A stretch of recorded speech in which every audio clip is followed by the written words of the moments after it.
And now it's time for Madison's Mad Facts with your host, Madison Standish. Hey everybody, it's Madison. Welcome to another Madison on the Air bonus feature of Madison's Mad Facts, where we look at the way things were in real life back during these old-timey radio shows. Our latest episode is a Christmas double feature of Batman and Robin and Wonder Woman, taken from the pages of their comics of the 1940s.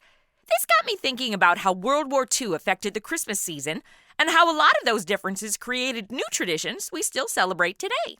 With me to converse about Christmas is the voice of our caped crusader himself, Jeremy Saje. Hey, Jeremy. Sup?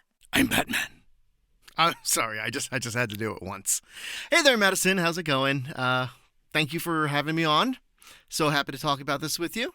So we're not hitting the religious side of Christmas, but more about it as a time of family and how World War II impacted that on the home front, as they would say. What was one of the first major changes the war brought to Americans celebrating Christmas? Well, the biggest impact on Americans was rationing. There were certain goods that were in limited supply to the people back home in order to have the materials needed to support the troops and the war effort overseas. This included everything from foods, raw materials like tin and rubber and gasoline. Start with foods. There were a lot of foods being rationed during the war. A major one American households had to live without was sugar. Oh, right! In our Halloween episode from last year, we talk about the lack of candy and other sugary treats having to be replaced with things like popcorn balls and apples. Exactly. So the traditional Christmas baking and large meals had to be scaled back. Many families would save their ration stamps so that they could have one big special meal for Christmas Day, or at least a modified version of their celebrations from before the war. Many recipes emerged with clever substitutions for those hard-to-get ingredients. Carrots were used a lot to replace sugar, as they have a lot of natural sugars, and recipes for cakes that could be made without eggs, butter, or milk were popular. The vegans would have been happy for that one. OMG, I gotta write a World War II recipe book. Eating vegan before there were vegans. For the main course, ham was rationed at this time. So instead, people chose turkey, which wasn't under ration restraints. However, in an attempt to provide some semblance of a holiday to the soldiers overseas, the government sent turkeys abroad, creating a shortage in the States. Okay, and I've always heard tin and rubber were being saved for the war effort. How did that affect Christmas? Those materials were used in toys. Remember, at the time, plastic was just emerging. It wasn't commonplace, and most toys were made from different raw metals. So, without those materials, companies instead used wood and cardboard for toy making. Wood was substituted to make toy tanks, cars, or airplanes. There was a popular toy during this time called Build-A-Set, what you might think of as early Legos.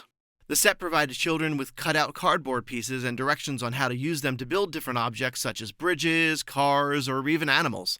Paper, too, was limited, so even books weren't readily available for gifts. And while clothing was never rationed in the United States, there were restrictions. And a patriotic citizen would be encouraged to make do with less.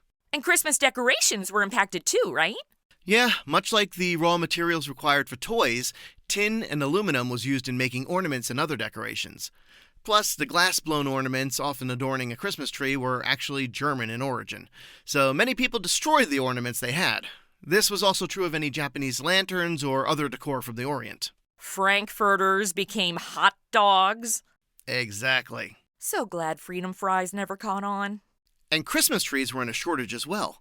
There wasn't the manpower to go out and chop down the trees, and the railways used to transport them were being prioritized for the war efforts. So Americans bought locally made Visca artificial trees.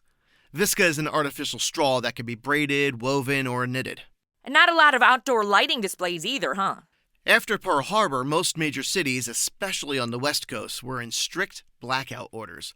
There was fear that lights at night would give the Japanese bombers a target. Streetlights would be turned out, and buildings and homes had to cover their windows to keep any light from being visible. So no one was allowed outdoor Christmas lights, and even townships who traditionally would have a tree lighting ceremony or other decorations would have to wait until after the war to return to these traditions. And you mentioned gasoline was being rationed. How did that affect Christmas celebrations? Travel. Remember, rationing is about every citizen being granted a limited amount of each resource. This wasn't a time of just high gas prices, but if you were willing to pay it, you could always get as much gas as you want. Legally, families were only allotted a certain amount of gallons per week. That gas had to be reserved for getting to work, the store, or other necessities. Traveling to visit relatives out of town was seen as wasteful.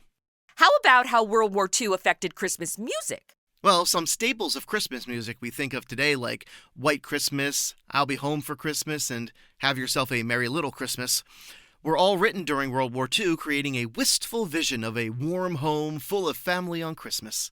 An image of hope for the soldiers abroad and for the families at home celebrating without their loved ones.